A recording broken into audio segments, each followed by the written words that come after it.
जी बेटा, बिस्मिल्लाहिर्रहमानिर्रहीम। हम शुरू करते हैं बात। बाकी जो लोग अभी आ रहे हैं वो आते रहेंगे। हम क्लास में बात कर रहे थे रीजनरेशन की। तो रीजनरेशन में हमने ये टॉपिक यहाँ तक पढ़ लिया था। उससे आगे बात शुरू करते हैं।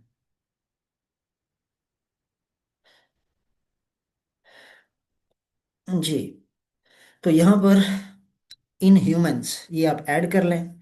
ये जो स्टेटमेंट है ये ह्यूमंस के हवाले से है कि ह्यूमंस में अगर हम रीजनरेशन को फॉलो करें तो healing of fracture and repair of A skin wound, हड्डियां टूट जाती हैं, फ्रैक्चर हो जाते हैं, वो हम चैप्टर 16 में पढ़ चुके हैं। That is also regeneration.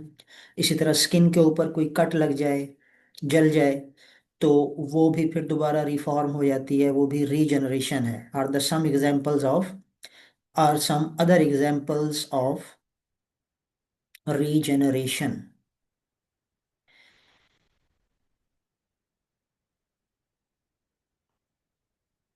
उससे आगे पैराग्राफ में बात हो रही है in plants. In plants regeneration is the basis of plant propagation. Plants के अंदर प्रोपगेशन, यानी हम प्लांट्स की अगर तादाद बढ़ाना चाहें तो आमतौर पे हम ये करते हैं, कॉमन प्रैक्टिस के एक शाख काट के ज़मीन में लगा दी।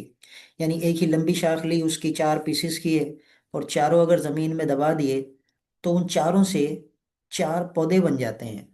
तो वो जो शाख है, उस शाख का जो रिमेनिंग पार्ट है, यानी उससे जड़ें भी निकल आएंगी, उससे शूट भी आगे ग्रो करेगी। तो ऑटोमेटिकली प्लांट्स के अंदर रीजनरेशन तो प्रोपगेशन की बुनियाद है। यानी आप एक ही प्लांट से कई प्लांट बना सकते हैं। ऑलमोस्ट एनी पार्ट और इवन वेरी स्मॉल फ्रेगमेंट्स, तकरीबन प्लांट का कोई भी पोर्शन, और हत्ता के very small fragments of plant, यानी प्लांट के बहुत छोटे छोटे टुकड़े भी। For example a piece of stem और लीफ, यानी इवन के छोटे से पत्ते का टुकड़ा भी, और even a single tissue cell, और भी उससे निचले लेवल पे जाएं तो टिश्यू का सिंगल सेल भी डेवलप हो सकता है इनटू ए फुल प्लांट। तो इन सब को एग्जाम्पल कहा जा रहा है रीजनरेशन की, कि हमने पूरी बॉडी से प्लांट के एक छोटा सा टुकड़ा लिया। वो टुकड़ा एक स्टेम का पीस भी हो सकता है, रूट का पीस भी हो सकता है, कोई लीफ भी हो सकता है, इवन कोई सिंगल सेल भी ले लें तो वो पूरा, वो सिंगल सेल पूरी बॉडी रीजनरेट कर सकता है। और इस नतीजे में प्रोपेगेशन यानी प्लांट की रिप्रोडक्शन भी हो जाएगी, उनकी तादाद बढ़ जाएगी। A part of the stem with a few leaves may be taken from many kinds of plants and when planted in soil form a complete plant। तो ये एक short question with reference to regeneration in plants, कि plants के अंदर जो regeneration है उसका फायदा क्या है और उससे हमें क्या कुछ, यानी इवन हम अप्लाई भी कर सकते हैं प्रोपगेशन के अंदर। अच्छा, इससे आगे बेटा है कि मैकेनिज्म। ये मैकेनिज्म हमने क्लास में भी बात की थी। मैकेनिज्म के अंदर दो चीज़ें हैं। दो चीज़ों को सिंपली अगर जस्ट लिखें तो हम ले सकते हैं कि मैकेनिज्म दरअसल रेपिटेशन ऑफ एम्ब्रियोलॉजिकल प्रोसेस है। यानी एम्ब्रियो के दौरान जब एम्ब्रियो से एडल्ट जनरेट होगा ड्यूरिंग डेवलपमेंट, वही प्रोसेस रिपीट होगा। इस रिपीट होने में दो बातें थी। दो बातें कौन सी थी? एक तो ये है कि रिटेंशन ऑफ अनडिफरेंशिएटेड सेल, जिन्हें नियोब्लास्ट कहते हैं, कि बहुत से एनिमल्स की बॉडी में एम्ब्रियोनिक सेल बचे रहते हैं डेवलपमेंट कंप्लीट होने के बाद भी। और वो बचे हुए एम्ब्रियोनिक सेल जो अनडिफरेंशिएटेड हैं, वो डिफरेंशिएट होकर फिर रीजनरेट करते हैं। जबकि दूसरा केस ये है कि अगर नियोब्लास्ट या एम्ब्रियोनिक सेल नहीं भी हैं तो जो स्पेशलाइज्ड सेल्स हैं वो डी डिफरेंशिएशन के प्रोसेस से गुजरेंगे, जिसमें उनकी डिफरेंशिएशन यानी स्पेशलाइजेशन ख़त्म हो जाएगी। और इस तरह ये डिफरेंशिएटेड सेल की डी डिफरेंशिएशन हुई, फॉलोड बाय री डिफरेंशिएशन, यानी डिफरेंशिएटेड सेल डी डिफरेंशिएट होने के बाद फिर री डिफरेंशिएट होंगे और नतीजतन रीजनरेशन पॉसिबल होगी। बुक के अंदर जरा इसको देख लें कि we know regeneration is the development and formation of the missing organ in adult animal. So during their formation and development same embryological process is repeated as was in embryo. तो adult body के अंदर वही process repeat होगा जो कि embryo में हुआ था। That is the retention of undifferentiated cells. जो पहला एक मैकेनिज्म कि हो सकता है कि एम्ब्रियोनिक सेल रिटेन हो एंड डिफरेंशिएशन, और फिर वो अनडिफरेंशिएटेड सेल क्या हो, डिफरेंशिएट कर जाएं, और इस तरह रीजनरेशन हो जाए। In the process of regeneration, many of the various cell types which are which were present in the missing part of the body are replaced by the differentiation of cells. For example, in flatworms and planaria, the unspecialized cell called neoblast, which are always present in the body of adult, are mobilized and migrate to the site of amputation। amputation का मतलब है कि जो part तोड़ दिया जाए, break हो जाए। यानी यहाँ पे अगर हम ये देखें, ये है एक स्टार फिश। इस स्टार फिश में क्या हुआ कि इसके दो टुकड़े हो गए। ठीक है, ये है एम्पुटेशन के, ये इसका पार्ट ब्रेक हो गया। तो ये क्या होगा, इससे पूरी बॉडी, बकिया जो रिमेनिंग पार्ट था वो रीजनरेट हो गया। यानी दो आर्म थे, उससे बाकी तीन आर्म बन गए। जबकि जो तीन आर्म और डिस्क के साथ पार्ट था वो भी, उसने बाकी दो आर्म रीजनरेट कर लिए। तो एम्पुटेशन यहाँ से ब्रेकेज हुई है। इवन प्लेनेरिया की बात हुई है, तो प्लेनेरिया के अंदर यहाँ पे नीचे डायग्राम देखें। इस डायग्राम में क्या है, ये है एक प्लेनेरिया। प्लेनेरिया को दरमियान से काट दिया गया या किसी वजह से वो कट हो गया। नतीजा क्या हुआ कि जो एंटीरियर पार्ट था, उस एंटीरियर पार्ट ने पोस्टीरियर पार्ट डेवलप कर लिया, और पोस्टीरियर पार्ट से एंटीरियर पार्ट डेवलप हो गया। ठीक है, तो ये साथ डायग्राम। तो बहरहाल, तो एम्पुटेशन जहाँ से कोई पार्ट ब्रेक हुआ वहाँ पे ये नियोब्लास्ट माइग्रेट करेंगे, वहाँ पहुंचकर डिफरेंशिएट होंगे, और वो पार्ट दोबारा बन जाएगा। ऐसा होता है प्लेनेरिया के अंदर और फ्लैट वर्म्स। उस यानी फ्लैट वर्म में मिसाल प्लेनेरिया को लिया गया है। अच्छा, दूसरा जो हमने ऑप्शन की बात की वो क्या है कि स्पेशलाइज्ड सेल क्या करे। अच्छा, यहाँ पे ये next part, but in other organism like salamanders and newts. Salamander और न्यूट्स के केस में ये है एम्फीबियन, यानी वर्टिब्रेट। पहले जो एग्जांपल थी वो किसकी थी, इनवर्टिब्रेट की। तो वर्टिब्रेट यानी हायर एनिमल में अगर देखें, तो हायर एनिमल्स के अंदर भी रीजनरेशन कैसे कैसे होती है।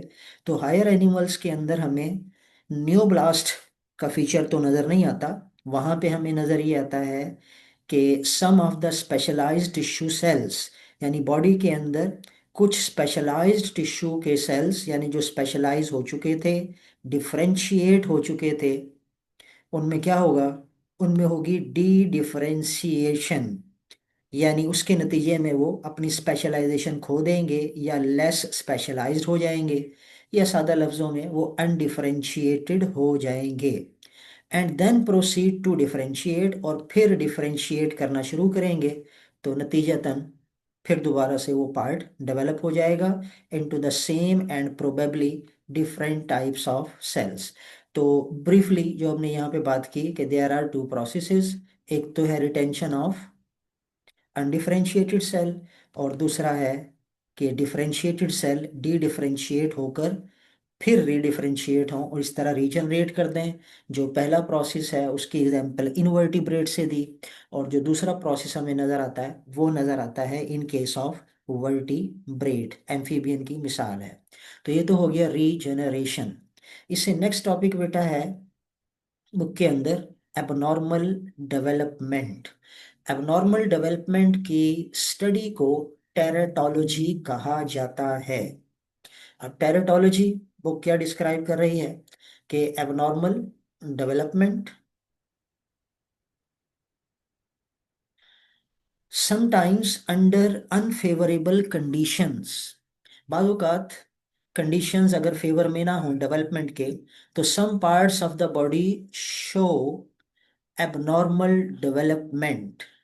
बॉडी के कुछ पार्ट डेवलपमेंट के दौरान एबनॉर्मल डेवलपमेंट शो करते हैं। Teratology is the branch of biology which deals with these abnormal development. Next page. ठीक है, तो ये बुक आपके सामने खुली है, साथ आपको अपनी बुक खोल के रख लें। अलबत्ता आप मार्क करना चाहें तो उसके लिए ज़रूर उसको साथ साथ मार्क करते जाएं, लेकिन बेहतर ये है कि तवज्जो इधर रहे ताकि कोई बात मिस ना हो। क्योंकि इसकी कह लें कि रिकॉर्डिंग क्योंकि हम कर रहे हैं, तो मार्किंग करनी है, तो रिकॉर्डिंग को दोबारा आप सुनकर उसको मार्क कर सकते हैं। ठीक है बेटा, अलबत्ता बहरहाल जो भी आपको आसान हो, लेकिन असल चीज़ है कि आपको समझ आनी चाहिए। तो abnormal development and causes of such development, तो टेरेटोलॉजी वो ब्रांच ऑफ बायोलॉजी है जो डील करती है एबनॉर्मल डेवलपमेंट को भी और उसकी काजेज भी कि आखिर ऐसा हुआ क्यों।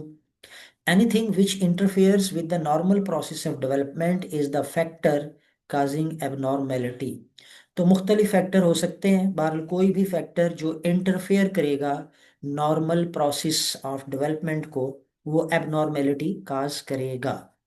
अभी जो नॉर्मल प्रोसेस ऑफ डेवलपमेंट है, इसको कहा जा रहा है कि इट इज डिस्टर्ब्ड बाय, कौन सी चीजें डिस्टर्ब कर सकती हैं इसके अंदर।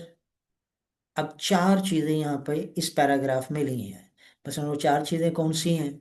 वो चार चीजें हैं, पहले है abnormal abnormalities inherited from parents. यहाँ पर ये जो फर्स्ट कैटेगरी है, इसमें आप याद रखें, यहाँ पे बात हो रही है इनहेरिटेंस की। यानी इनहेरिटेंस में बात ये होती है कि वो चीज़ जो पेरेंट में मौजूद है, यानी पेरेंट में मौजूद कोई डिफेक्टिव जीन, ठीक है, वो डिफेक्टिव जीन पेरेंट में एक्सप्रेस हो भी सकता है, नहीं भी हो सकता। अगर एक्सप्रेस हो जाएगा तो पेरेंट ऑटोमेटिकली खुद भी उसमें डिफेक्ट या प्रॉब्लम नजर आएगा। ये भी हो सकता है कि पेरेंट में वो डिफेक्ट नजर ना आए, लेकिन उसमें जीन मौजूद हो, तो उसे कहते हैं कैरियर। जिस तरह हीमोफीलिया का नाम आपने सुना है कि हीमोफीलिया जीन के बिहाफ पे है, और हीमोफीलिया के अंदर पेरेंट हीमोफीलियक हो भी सकता है। ये भी हो सकता है कि पेरेंट हीमोफीलिया का शिकार ना हो, लेकिन उसमें जीन मौजूद हो, तो पेरेंट से इनहेरिटेंस के जरिए वो डिफेक्टिव जीन जब नेक्स्ट इंडिविजुअल को मिले और नेक्स्ट इंडिविजुअल उस बीमारी का शिकार हो जाए डेवलपमेंट, तो एबनॉर्मेलिटीज जो हैं वो कह लें कि पेरेंट से ऑफस्प्रिंग को जीन के थ्रू जाएं, तो उसे हम कहेंगे इनहेरिटेंस। इसके मुकाबले में दूसरा ग्रुप जो लिया गया है वो है एबनॉर्मेलिटीज ड्यू टू क्रोमोसोम्स और जीन्स। ये दरअसल हैं जिनको हम मियोटिक एरर कहते हैं। मियोटिक एरर, यानी मियोटिक एरर के दौरान अगर हम चैप्टर 21 को याद करें, तो चैप्टर 21 के आखिर में जो लाइनफेल्टर, टर्नर सिंड्रोम, मेटाफीमेल वगैरह प्रॉब्लम्स हैं, वो दरअसल पेरेंट में नहीं है। यानी अगर हम बात करें डाउन सिंड्रोम की, तो पेरेंट डाउन सिंड्रोम का शिकार नहीं है, लेकिन बच्चा डाउन सिंड्रोम का शिकार है। वजह क्या हुआ कि पेरेंट में कोई डिफेक्टिव जीन नहीं था, अलबत्ता जब गैमीट बने तो गैमीट में मियोसिस में एरर आया और एक क्रोमोसोम फालतू हो गया। डाउन सिंड्रोम में आपको पता है कि क्रोमोसोम नंबर 21 एक्स्ट्रा हो जाता है। तो ये हम इसे कहेंगे कि ये पेरेंट में ना तो जीन था ना पेरेंट उसका शिकार था, अलबत्ता एबनॉर्मल गैमेटोजेनेसिस या मियोटिक एरर, तो इसको इनहेरिटेंस में शामिल बाज लोग करते भी हैं, बाज नहीं करते। यहाँ इस चैप्टर के अंदर इस टॉपिक में इसको अलग से लिया गया है, तो हम इसको अलग से लेंगे। तीसरे नंबर पे लिया है एनवायरमेंटल फैक्टर्स। अब एनवायरमेंटल फैक्टर क्या हो सकते हैं, मुख्तलिफ केमिकल्स, यानी इन केमिकल में दवाएं भी हो सकती हैं कि मदर ने कोई केमिकल, क्योंकि दवाएं भी केमिकल है, तो कोई ड्रग ली या कोई एक्सपोयर हुआ केमिकल का जिसके नतीजे में डेवलपमेंट एबनॉर्मल हो सकती है। मैटरनल बॉडी को रेडिएशंस का सामना हुआ, जिस तरह कह लें कि बाकायदा अल्ट्रासाउंड भी, और इसी तरह मुख्तलिफ जो एमआरआई वगैरह मुख्तलिफ टेस्ट होते हैं, तो उनके अंदर रेडिएशन इस्तेमाल होते हैं, तो उस रेडिएशन का नेगेटिव इम्पैक्ट भी पड़ सकता है। इसीलिए ड्यूरिंग प्रेगनेंसी ये कहा जाता है कि ज़्यादा ये टेस्टिंग ना की जाए, ताकि ये ना हो कि जो डेवलपमेंट है उसको कोई प्रॉब्लम आ जाए, क्योंकि उनसे म्यूटेशन काज होती है। मैटरनल न्यूट्रिशन भी इसमें मैटर करती है, कि माँ की न्यूट्रिशन अगर, यानी न्यूट्रिशन में कोई कमी होगी, फॉर एग्जांपल आयरन की ही कमी होगी, तो डेफिनेटली मैटरनल बॉडी में ब्लड कम होगा, ब्लड कम होगा तो डेवलपिंग फीटस को भी न्यूट्रिशन कम मिलेगी। मुख्तलिफ चीज़ें इस तरह से, वाइटामिन्स, मिनरल्स, एट्सेट्रा। इन्फेक्शंस भी इसके अंदर हो सकती हैं। इन्फेक्शंस यानी मैटरनल बॉडी में कोई वायरस दाखिल हुआ और वो प्लेसेंटा के ज़रिए अगर फीटस तक पहुंच गया तो प्रॉब्लम आएगा। तो बहरहाल ये सारे के सारे एनवायरमेंटल फैक्टर्स हैं जिसके नतीजे में एबनॉर्मल डेवलपमेंट पॉसिबल है। और लास्ट में यहाँ पर बुक में अलग किया गया है मेटाबॉलिक डिफेक्ट्स को, यानी मैटरनल बॉडी के अंदर मेटाबॉलिज्म सही नहीं हो पा रहा। अब उस मेटाबॉलिज्म के सही ना होने की वजह, जिस तरह हम चैप्टर 17 में पढ़ चुके हैं हार्मोन्स, तो फॉर एग्जांपल हम यहाँ पे ले सकते हैं डायबिटीज़। कि अगर मैटरनल बॉडी डायबिटीज़ का शिकार है, तो डायबिटीज़ क्योंकि हार्मोनल प्रॉब्लम है, इसलिए उस हार्मोन के नतीजे में मेटाबॉलिज्म जो है वो दुरुस्त नहीं है, तो नतीजतन जो डेवलप होने वाला फीटस है उसको भी एबनॉर्मल डेवलपमेंट का सामना करना पड़ सकता है। तो ब्रॉडली बुक के मुताबिक हम इन 4 कैटेगरीज में उसको तकसीम करेंगे। और यहाँ पर ये जो पेज 119 है, इसके ऊपर पहले इस पैराग्राफ के अंदर यही 4 ग्रुप बनाए, और उसके बाद फिर एबनॉर्मेलिटीज इनहेरिटेड फ्रॉम पेरेंट्स, ये मैंने बात कर ली। इसके अंदर हम बात कर सकते हैं, अभी हमने मिसाल की बात की थी हीमोफीलिया की, मैं इसको रीड नहीं कर रहा ताकि टाइम बच जाए, ठीक है। डेफिनेटली आप बात समझ गए हैं कि पेरेंट में कोई बीमारी थी, यानी जाहिर थी बीमारी, या फिर कम से कम वो कैरियर था, तो उससे जीन जब ऑफस्प्रिंग को मिला तो ऑटोमेटिकली बाय बर्थ डेवलपमेंट में प्रॉब्लम आएगा। इसी तरह मियोटिक एरर्स, जिसको क्रोमोसोमल एबनॉर्मेलिटीज हमने कहा, जिसमें कोई क्रोमोसोम कम हो गया, फॉर एग्जांपल XO, जिसके नतीजे में टर्नर सिंड्रोम है। इसी तरह लाइनफेल्टर सिंड्रोम, जिसके अंदर XX Y की कंडीशन होती है। इवन एक Y ज़्यादा हो जाए तो XYY, जिसे जैकॉब सिंड्रोम कहते हैं, चैप्टर 21 के लास्ट में। तो प्रॉब्लम इस वजह से भी हो सकते हैं, यानी पेरेंट को बीमारी नहीं थी, लेकिन एबनॉर्मल गैमेटोजेनेसिस, और गैमेटोजेनेसिस में मजीद पिन पॉइंट करें तो मियोटिक एरर, तो मियोसिस सही तौर पे ना हो सकी, नतीजतन ऑफस्प्रिंग को एक क्रोमोसोम कम या ज़्यादा मिला, नतीजतन उसकी डेवलपमेंट एबनॉर्मल हो गई। तो ये सेकंड कैटेगरी हो गई। इसी तरह तीसरी कैटेगरी एनवायरमेंटल फैक्टर की यहाँ पे ली है। एनवायरमेंटल फैक्टर के अंदर जिस तरह मैंने बात की कि मुख्तलिफ रेडिएशंस वगैरह क्या करते हैं, म्यूटेशन काज करते हैं जीन्स की, तो ऑटोमेटिकली प्रॉब्लम आ सकता है। या फिर न्यूट्रिशनल डेफिशिएंसी के नतीजे में प्रॉब्लम आ सकता है, यानी कुछ सब्सटेंसेस एब्सेंट हों, फॉर एग्जांपल विटामिन की कमी हो, ट्रेस एलिमेंट जिनमें आयरन भी आता है इसकी कमी हो, टॉक्सिन्स, बाहर से कोई ऐसी चीज़ आ गई है जो जहरीली थी, उसका असर भी डेवलपमेंट के ऊपर पड़ सकता है। इसी तरह यहाँ पर जी, और मुख्तलिफ केमिकल्स, अल्कोहल का भी इवन इस पे इफेक्ट पड़ता है। तो इसको एनवायरमेंटल फैक्टर में लिया। और चौथा जो कैटेगरी है, मेटाबॉलिक डिफेक्ट्स। मेटाबॉलिक डिफेक्ट के अंदर ये लाइन यहाँ तक है तकरीबन, मेटाबॉलिक डिफेक्ट्स, अच्छा सॉरी, इसी में एग्जांपल जो ली है, वो एग्जांपल यहाँ पे ली है कि जनाब के मेटाबॉलिज्म में प्रॉब्लम था। और ये मेटाबॉलिज्म बेसिकली है, यानी जो डेवलप होने वाला फीटस है, तो उस फीटस के अंदर मेटाबॉलिज्म सही तौर पे अगर नहीं हो रहा, तो कुछ ही ऑर्गन की तादाद कम या ज़्यादा भी हो सकती है, और एबनॉर्मल डेवलपमेंट भी हो सकती है। यहाँ पर जो एग्जांपल दी है, वो कहा है कि वन ऑर्गन और इट्स पार्ट इज मिसिंग और इज रिपीटेड, या तो कोई पार्ट मिस हो जाए या रिपीट हो जाए, ठीक है, यानी ज़्यादा हो जाए। कॉमन एग्जांपल ले ली जाती है पॉलीडेक्टाइली की, पॉलीडेक्टाइली, जिसके नतीजे में ये नीचे कंडीशंस आखिर में दी हुई है, फिंगर्स आखिरी लाइन, इन हैंड और फीट आर मोर और लेस देन 5। शायद आपने कभी ऑब्जर्व किया हो कि किसी की 5 की बजाय 6 उंगलियां हों। जी, ये डायग्राम देख रहे हैं? तो इस डायग्राम में इस हैंड में एक फिंगर ज्यादा हो गई, ठीक है, यानी यहाँ से ये एक फिंगर ज्यादा है।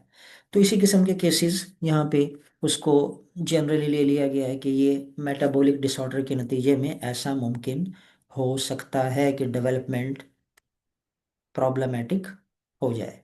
ठीक है बेटा। तो बहरहाल बुक के अंदर ये लॉन्ग क्वेश्चन भी पॉसिबली आ सकता है।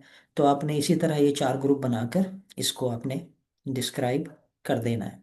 आखिर में यहाँ पे बात हुई है माइक्रोसिफेली। माइक्रोसिफेली का तस्करा चैप्टर 16 में भी हुआ था। 16 में इसको कहा गया था जेनेटिक डिसऑर्डर।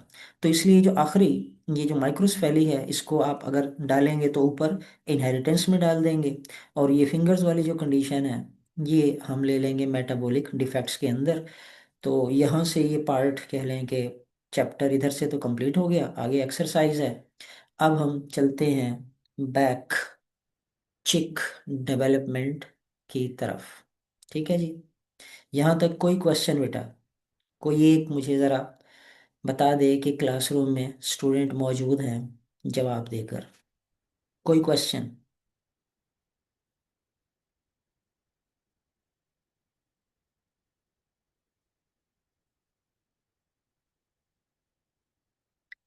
ये बेटा क्लियर है सब कुछ?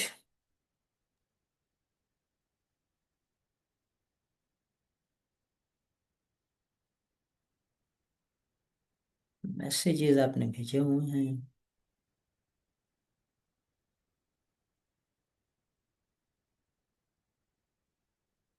अच्छा, मैंने अभी ये आपसे कहा था कि मैसेज करने की बजाय बेहतर है कि माइक खोलकर जस्ट चंद सेकंड के लिए जवाब दे दें, ठीक है?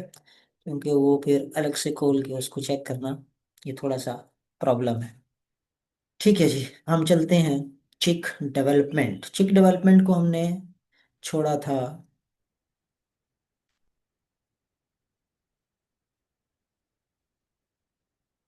पेज नंबर, जी ये है पेज नंबर आपकी बुक में 112, और हेडिंग है notochord and mesoderm formation. Notochord और मीसोडर्म फॉर्मेशन, सिंपली इसको रिवाइज करें बिल्कुल ब्रीफली डायग्राम के साथ। तो इसमें हमने बात की थी गैस्ट्रुलेशन। गैस्ट्रुलेशन के अंदर सेल मूव करते हैं, और मूव करते हैं तो उसके नतीजे में फिर मीसोडर्म बनती है, एक्टोडर्म, एंडोडर्म। ठीक है। और इसमें जो बात हुई थी वो ये थी कि हमें नज़र ये आएगा कि यहाँ पर ये है चिक एम्ब्रियो व्यूड फ्रॉम अबव। ऊपर से अगर हम देखें तो ये हमें एक ग्रुप ऑफ सेल जो डिस्क की शक्ल में है नजर आ रहा है। अब इस डिस्क को फर्दर आगे अगर कंटिन्यू करें तो हमें नजर ये आता है कि इसके अंदर बैक साइड से, जी यहाँ पे, कि posterior epiblast cell, posterior epiblast cell, यानी ये जो एपिब्लास्ट ऊपर वाले सेल थे ऊपर वाली लेयर के, ये हमें थिक होते नजर आते हैं पोस्टीरियर साइड से। क्लास में हमने डायग्राम भी कोशिश की थी बनाने की। तो यहाँ से हमें एक थिकनिंग नजर आती है, और ये थिकनिंग आगे की तरफ मूव कर रही है एंटीरियर एंड की तरफ। ये देखें सेकंड डायग्राम के अंदर। तो ये जो एक स्ट्रक्चर बना है इसे नाम दिया गया प्रिमिटिव स्ट्रीक। ये प्रिमिटिव स्ट्रीक आगे की तरफ कंटिन्यू करती जाएगी पोस्टीरियर से एंटीरियर की तरफ। तो ये दरअसल प्रिमिटिव स्ट्रीक नतीजा है गैस्ट्रुलेशन यानी मूवमेंट ऑफ सेल्स का, यानी प्रिमिटिव स्ट्रीक का बनना गैस्ट्रुलेशन का आगाज है। तो इस गैस्ट्रुलेशन का आगाज हुआ, प्रिमिटिव स्ट्रीक हमें नजर आई, और ये प्रिमिटिव स्ट्रीक आगे की तरफ मूव करती गई। इसी के साथ हमने बात की थी कि ये प्रिमिटिव स्ट्रीक आगे चलेगी, तो आगे चलकर इसका जो एंटीरियर एंड है वहाँ पे हमें नज़र आएगा एक स्पेशल एग्रीगेट, जिसको नाम दिया हैंसन्स नोड का। ठीक है। और इसी दौरान ही यहाँ पे आप देख सकते हैं कि जो एक राउंड शेप थी, वो राउंड शेप एक पियर शेप में चेंज हो गई। ठीक है, एक पियर शेप में। और ये हैंसन नोड फर्दर आगे बनाती है नोटोकॉर्ड भी। ठीक है। उसी से नर्वस सिस्टम भी बनता है, जिसको आगे हम अगले पेज पर न्यूरोलेशन में पढ़ेंगे। अलबत्ता इसी प्रिमिटिव जो स्ट्रीक है, इस स्ट्रीक का अगर हम क्रॉस सेक्शन लें, क्रॉस सेक्शन यानी इसको यहाँ से आप काटें, और काटने के बाद इसको ऑब्जर्व करें तो ये कट गया, अब ये ऐसा हो गया। और इसको अब हम ऑब्जर्व करते हैं तो ये हमें यूं नजर आएगा, यानी ब्रॉडली। तो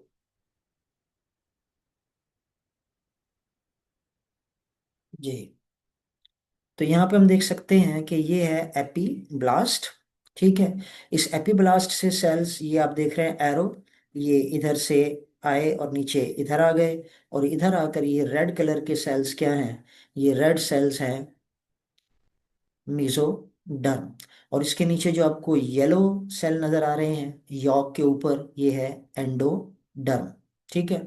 तो मीजोडर्म फॉर्मेशन की बात क्योंकि हो रही है, तो मीजोडर्म बनती है एपिडर्म, या जिसे कहा गया फ्यूचर प्रिजम्पटिव एक्टोडर्म। तो एक्टोडर्म से मीजोडर्म जनरेट हुई, और फिर मीजोडर्म से यही अगर इसके एंटीरियर एंड पर देखें, जिसको कहा गया सिफेलिक एंड, तो यहाँ पर एरोज आपको, सॉरी, यहाँ पे एरोज आपको नजर आ रहे हैं मुख्तलिफ शक्लों में, कि सेल्स आगे जा रहे हैं, नीचे जाके साइड्स पर निकल रहे हैं। तो ये है एक स्पेशल टाइप की इन्वेजिनेशन, हैंसन्स नोट। तो जो हमने बुक में लास्ट बात की थी, ये पैराग्राफ हमने पढ़ लिया था। ठीक है। और फिर ये आखिरी बात हुई थी somewhat special type of invagination, यानी हैंसन्स नोड के अंदर एक स्पेशल टाइप की इन्वेजिनेशन है। तो ये सिंपली समझने के लिए हम ये एरोज आपको बता रहे हैं कि सेल्स मुख्तलिफ डायरेक्शन में मूव करते नजर आ रहे हैं। तो यहाँ तक की बात हो चुकी। ठीक है। अब इससे आगे, एक तो मेसोडर्म फॉर्मेशन तो बात कंप्लीट हो गई। अब मेसोडर्म से आगे दरअसल नोटोकॉर्ड की फॉर्मेशन जो है उसकी बात है। नोटोकॉर्ड और इवन सीलोम। सीलोम कैसे बनेगी, गट की बात हुई है अगले पैराग्राफ में, नोटोकॉर्ड। तो अगर हम उसको चंद घंटे बाद इस चिक को इस तरह से ऑब्जर्व करें, तो हमें ये कुछ ऐसे नजर आएगा। ठीक है। अब ये इसकी डिस्क्रिप्शन क्या है, ये हम साथ साथ इसको बात करते हैं। अच्छा बेटा, ये है पैराग्राफ नंबर 3 इस टॉपिक का। Shortly after the primitive streak, primitive streak जो अभी हमने बात की, उसके बनने के थोड़ी ही देर बाद क्या हुआ, for the have been formed and the endoderm was well established। तो एंडोडर्म भी वेल एस्टेब्लिश हो गई, वो जो येलो कलर की है। Cells begin to push in from the region of Hensen's node, Hensen's node से सेल्स पुश इन होंगे और क्या बनाएंगे, form the rod like notochord in the mid line, उसी मिड लाइन में बीनीथ द एक्टोडर्म, यानी इसी प्रिमिटिव स्ट्रीक के नीचे, बिल्कुल उसी के नीचे क्या होगा, नोटोकॉर्ड बनेगी। अब ये नोटोकॉर्ड यहाँ पे, ये है बेटा वो डॉक्यूमेंट जो आपको मैंने शेयर किया था कुछ दिन पहले। ठीक है। तो इसको मैं इसलिए खोल रहा हूँ कि ताकि आप रिवाइज वहां से कर सकते हैं। तो सिलोम फॉर्मेशन। ठीक है। तो अब बुक को जरा साथ साथ बात कर लेते हैं।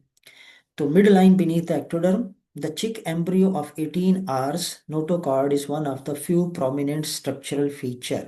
18 घंटे का अगर हम देखें, तो ये 18 घंटे का यहाँ पे, अब ये जो 18 घंटे का है इसमें तो हमें नोटोकॉर्ड नजर नहीं आ रही। ठीक है।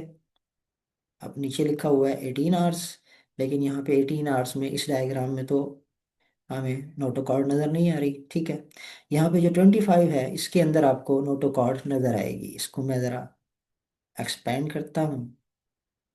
तो इस एक्सपेंशन में अगर आप देखें तो ये स्ट्रक्चर, ये है नोटो कॉर्ड, लेकिन ये बात आगे जा चुकी है।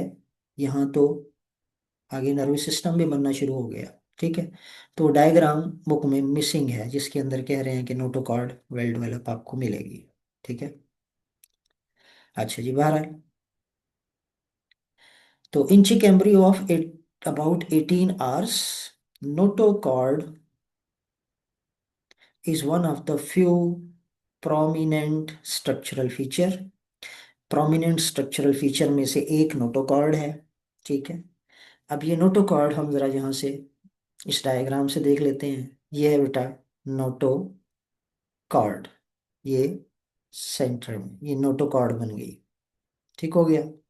इसी नोटोकॉर्ड के ऊपर नर्वस सिस्टम बनता है, ये है न्यूरल ट्यूब। और इसके साथ आप देखें तो ये जो रेड है ये है मीजोडर्म। इस मीजोडर्म के ये जो ग्रुप नजर आ रहे हैं हमें, ये वाले, ये कहलाता है सोमाइट।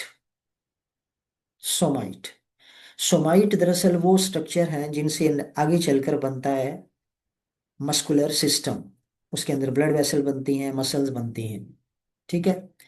और इसी नोटोकॉर्ड के नीचे देखें तो ये जो येलो आपको सेल नजर आ रहे हैं ये एंडोडर्म के सेल हैं, ठीक है। ये एंडोडर्म के सेल नीचे यॉर्क के गिर्द भी फैलते नजर आ रहे हैं, ठीक हो गया। और यहाँ पर ये जो कैविटी बनी है ये आर्केंटरॉन, यानी डाइजेस्टिव सिस्टम, या जिसको हम कह लें कि फ्यूचर गट या स्टोमक, ठीक हो गया। और ये तो हो गया मीसोडर्म। ये जो आपको दो लेयर्स नजर आ रही हैं, एक लेयर ये वाली और एक लेयर ये वाली, ये भी रेड सेल शो कर रहे हैं कि ये मेसोडर्म है, ठीक है। इसे कहा गया लेटरल प्लेट मेसोडर्म। इनके दरमियान में ये कैविटी, ये जो कैविटी है ये है सीलोम। और ये सीलोम कैसे बनी है? ये दरअसल जो मेसोडर्म, ये दरमियान से सिप्लेट हुई और सिप्लेट होकर दरमियान में सीलोम बन गई। अब जरा बुक को हम साथ साथ रीड कर लें। तो इस पैराग्राफ में तो बेटा बात, क्योंकि मैंने पहले भी आपसे क्लास में ये बात की थी कि थोड़ा सा कॉम्प्लेक्सिटी है डायग्राम के मिसिंग होने के नतीजे में, इसलिए यहाँ हम इवेंट्स ही याद रख सकते हैं। अब ज़रा एक बात ज़रा पहले नोट कर लें। इस वक्त हो गया है टाइम 11:37, 37, ठीक। अब इस 37 में हमारे पास बल्कि 38 हो गए, 2 मिनट बाद, ठीक है, 2 मिनट बाद ये जो इस वक्त सेशन चल रहा है, यानी यूं कह लें कि एक लेक्चर, ये हो जाएगा खत्म। इसका मतलब ये नहीं कि आगे क्लास आज नहीं होगी। इस वक्त मैं देख रहा हूँ कि 26 लोग मौजूद हैं क्लास में, पार्टिसिपेंट 27 हो गए। तो अभी जब ये डिस्कनेक्ट हो जाए तो मैं इसको दोबारा रिकनेक्ट करूंगा 1-2 मिनट के अंदर, यानी क्लास दोबारा शुरू हो जाएगी, ठीक है। तो आपने एक बार फिर उसी लिंक को, जिस लिंक को क्लिक करके आपने इसमें क्लास में एंटर हुए हैं, दोबारा आप क्लिक करेंगे और फिर हम बकिया पार्ट इसको कंप्लीट करेंगे, क्योंकि मुझे एडमिन की तरफ से यही टास्क दिया गया है कि आज ये चैप्टर खत्म हो जाए, ठीक है बेटा। तो रिमेनिंग पार्ट अभी हम तकरीबन 1 मिनट बाद